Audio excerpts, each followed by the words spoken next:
নির্জন শহরটির কোনো অংশই এরকম দেখাচ্ছিল না। এবং যেহেতু এই শহরটি গুয়েতামালার ঘন জঙ্গলের মাঝে অবস্থিত এবং এমন একটি এলাকা যা গ্রীষ্মের চরম ঝড়ের সম্মুখীন হয়, আর সেটা এখানকার বেশিরভাগ ছোট ঘরগুলি সহ্য করতে পারে না, তাই এখানকার বাসিন্দাদের বাড়িগুলিকে পুনর্নির্মাণ করতে হয় নিজেদের পরিবারকে সুরক্ষিত রাখতে।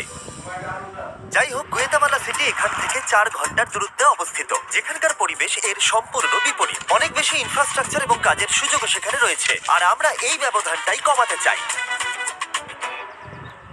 যেই আমরা গুয়েতামালার এই সম্প্রদায় সম্পর্কে জানতে পেরেছিলাম, আমরা টেচুর সাথে যোগাযোগ করেছিলাম। এটা এমন একটা সংস্থা যার সাথে আমরা 2 বছর আগে কোস্টারিকাতে দরিদ্রদের জন্য 10টা বাড়ি তৈরি করেছিলাম। এটা দেখতে যে আমরা কিভাবে এই প্রত্যন্ত শহরটিকে ধ্বংস হওয়ার হাত থেকে বাঁচাতে পারি। এবং ঠিক 1 সপ্তাহ পরে ড্যারেন গুয়েতামালা সিটির বাইরে এসে পৌঁছেছিল।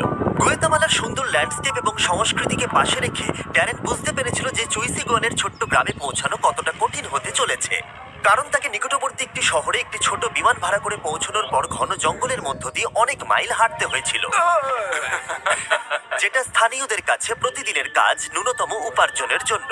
সেখানে পৌঁছানোর পর ড্যারেন অ্যালবার্টোর সাথে দেখা করেছিল। সে এবং তার স্ত্রী 8 সন্তানকে মানুষ করবার চেষ্টা করে যাচ্ছে। তাদের প্রতিদিন ঘন্টার পর ঘন্টা হেঁটে নিকটবর্তী শহরে পৌঁছে কাপড় বিক্রি করতে হয় মাত্র $2 রোজগার করার জন্য, যার অর্থ হলো এই পরিবারের প্রত্যেকের ভাগ্যে থাকে সপ্তাহে মাত্র $1। শুধু তাই নয়, এই 10 জনের পুরো পরিবারকে একটা বেডরুমেই থাকতে হয়। এই লোকেরা যে বাড়িতে বসবাস করছে সেগুলি খুবই অপোক্ত এবং দুর্বল। মেঝেগুলো ধুলোতে ভর্তি, বিদ্যুৎ নেই। তাদের বাড়ির ভেতরে আগুন জ্বালাতে হয় যাতে তারা রান্না করতে পারে আর গরম থাকে। এছাড়াও অ্যালবার্টো এবং এই সম্প্রদায়ের সবাইকে পরিষ্কার পানীয় জল পেতে অনেক কষ্ট করতে হয়। আমাদের এখনো এখান থেকে অনেক দূরে গিয়ে কষ্ট করে জল নিয়ে আসতে হয়। তারপরেও আমরা যে জলটা পাই তাতে করেও আমাদের পরিবারের সকলের চলে না। আমাদের আরো জলের প্রয়োজন হয়। এটা দেখে সত্যিই কষ্ট লাগে যে এদের পক্ষে এদের পরিবারকে বাঁচিয়ে রাখা কতটা কষ্টকর হতে পারে। আমরা সেই সম্প্রদায়কে সাহায্য করতে চাই, তাদের মধ্যে একটা বিরাট পরিবর্তন আনতে চাই। আমরা তাদের পরিবারকে আরো আরামদায়ক আর নিরাপদ পরিবেশ দিতে চাই, এবং তাই আমরা আমাদের পার্টনার টেকনোর সাথে আগামী কয়েকদিনে যে কাজটা করতে যাচ্ছি তার জন্য একটা বড় পরিকল্পনা করেছি। তাই মাত্র 4 দিনের মধ্যে আমরা এমন 15টি নতুন বাড়ি তৈরি করব যাতে সোলার সিস্টেম বিদ্যুৎ সরবরাহ করতে পারে, একটা স্যানিটেশন সিস্টেম, কংক্রিটের মেঝে, একটা কাঠের জ্বালানির উনুন এবং স্টোরেজ ফিল্ট্রেশন সহ একটা রেন হারভেস্টিং সিস্টেম। টেচোতে প্রায় 1.5 মিলিয়ন স্বেচ্ছাসেবক রয়েছে যারা এই সংস্থার হয়ে অনবরত কাজ করে যাচ্ছে, আর এই কাজগুলো এদের জীবনে পরিবর্তন আনতে পারে, তাদের ঐতিহ্যের সাথে সম্পর্ক স্থাপন করে এবং এই ছোট সম্প্রদায়গুলিকে সমর্থন করে। আর ওরা এভাবেই সমাজের 2 শ্রেণীর মধ্যে ব্যবধান কমাতে চাইছে। পরের দিন খুব ভোরে, মাত্র 4 দিনের মধ্যে এই বিশাল কাজটা সম্পূর্ণ করতে 50 জনেরও বেশি টেচোর স্বেচ্ছাসেবক এই গ্রামে এলো এই কনস্ট্রাকশনটা শুরু করতে। আর যেহেতু এই গ্রামে কোনো রাস্তাই ছিল না, তাই ড্যারেন এবং স্বেচ্ছাসেবকদের সমস্ত বিল্ডিং সরঞ্জাম নিয়ে পাহাড়ের উপরে উঠতে হয়েছিল, যেখানে মাত্র 48 ঘন্টার মধ্যে নতুন বাড়ি তৈরি করা অত্যন্ত কঠিন হতে চলেছে।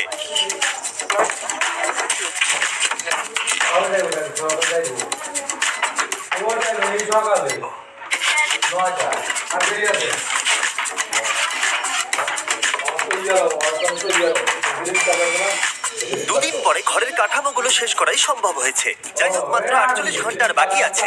ওদের এখনো ইরিগেশন পাইপ এবং ওয়াটার কালেকশন সিস্টেমের প্লাম্বিং এর কাজ বাকি আছে।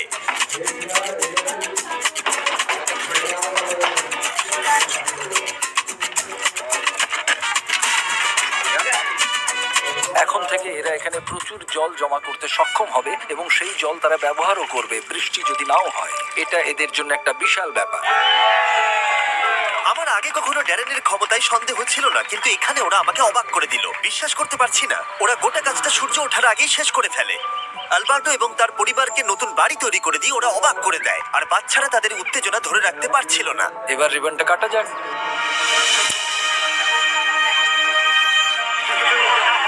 আপনারা দেখতেই পাচ্ছেন যে এই সম্প্রদায় কতটা এক্সাইটেড ছিল। অভিব্যক্তি তাদের চোখে মুখে, তাদের কণ্ঠে উত্তেজনা ছিল, এবং আমাদের জন্য এটা একটা দারুণ অভিজ্ঞতা। আমরা তাদের জন্য যতটা করতে পেরেছি তারা তার থেকে অনেক বেশি আমাদের কৃতজ্ঞতা ফিরিয়ে দিচ্ছিল। ওদের কাছে এখন আগের থেকেও অনেক বেশি রোজগারের সুযোগ থাকবে, যেহেতু তাদের প্রতিটা ঝড়ের পর নিজেদের বাড়ি নতুন করে আর তৈরি করতে হবে না। আর টেচো দ্বারা নির্মিত নতুন রাস্তাগুলি ওদের জীবন আর যাতায়াতকে অনেকটাই সহজ করে তুলবে। শিশুরা এখন রাত্রে পড়াশোনা করতে পারে, ওদের কাছে এখন বিদ্যুৎ আছে, নতুন উনুন তাদের খাবার তৈরি করা আরো সহজ করে দেবে। আর এই সুযোগগুলো এই সম্প্রদায়কে আরো এগিয়ে নিয়ে যাবে। আর এভাবেই এই শহরটা একদিন না একদিন পাশের ওই ঝাঁ চকচকে শহরটার মতোই হয়ে উঠবে। আর তাই এখন অ্যালবার্টো এবং তার পরিবারকে আগের মতো আর কষ্ট করতে হবে না। আমরা সবকিছু নিয়ে খুবই খুশি। আমার স্ত্রী এবং আমার বাচ্চারা ইতিমধ্যে প্রচন্ড খুশি হয়েছে, আর আমিও এখন অত্যন্ত খুশি। এছাড়াও এই সম্প্রদায়ের জন্য আমাদের কাছে আরো একটা সারপ্রাইজ আছে, কিন্তু সেটা দেখানোর আগে আমি তোমাদের এই ভিডিওর স্পন্সর সম্পর্কে বলবো। ড্রাগন সিটি এই প্রজেক্টটাকে স্পন্সর করার পাশাপাশি ড্রাগন সিটি একটা ফিলান্থ্রপি উইক চ্যালেঞ্জকে হোস্ট করছে। গেমের মধ্যে জানুয়ারি 21 থেকে 28 তারিখ অবধি উইনাররা পয়েন্ট আর্ন করে ব্রিড করাতে পারবে একটা ইলেকট্রিক প্যারেন্ট আর একটা ফ্লেম প্যারেন্ট ড্রাগন। আর গ্লোবালি প্রতি 50,000 পয়েন্ট আর্ন করলে ড্রাগন সিটি ডোনেট করবে $100 টেচো.us কে, যাতে তারা ল্যাটিন আমেরিকায় অনেক নতুন বাড়ি বানাতে পারে। আর ওদের টোটাল ডোনেশন গোল হলো $20,000। এছাড়া একটি কাস্টম মিস্টার বিস্ট রানার আইল্যান্ড শুরু হচ্ছে 24 জানুয়ারি থেকে, যেখানে তোমরা ইন গেম অফারে সমস্ত মিস্টার বিস্ট ড্রাগন পাবে। কিন্তু যদি তোমাদের আমার ড্রাগন পছন্দ না হয়, ওখানে অনেক ড্রাগন আছে, বেছে নিতে পারবে। কিন্তু চিন্তা করুন না, সাবস্ক্রাইব করলে আমি একটু বিরক্ত হব না। ডেসক্রিপশনে দেওয়া লিংকে ক্লিক করো অথবা এই কিউআর কোডটা স্ক্যান করে ড্রাগন সিটি ডাউনলোড করুন। একটা স্পেশাল স্টার্টার প্যাক পেতে যাতে আছে 15,000 ফুড, 30,000 গোল্ড, 10টা জেম আর 20 ফিলান্থ্রপি উইক জয়েন করো একজন ড্রাগন মাস্টার হিসেবে। শুধু 15টা বাড়ি তৈরি নয়, তার পাশাপাশি আমরা একটা কমিউনিটি সেন্টার তৈরি করেছি, যাতে রয়েছে স্কুলের জন্য অনেকগুলো ক্লাসরুম, যেখানে বর্তমানে রয়েছে মাত্র 2টো ক্লাসরুম। মহিলারা এখানে নতুন স্কিল শেখার জন্য ট্রেনিং আর ওয়ার্কশপেরও সুযোগ পাবে, যাতে তারা নতুন জব খুঁজে পেতে পারে।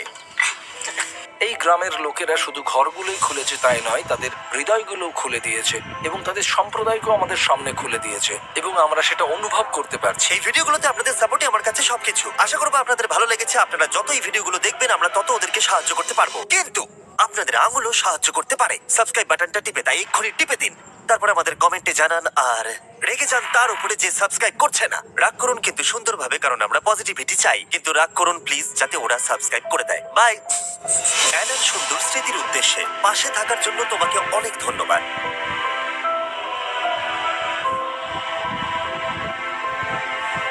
সাবস্ক্রাইব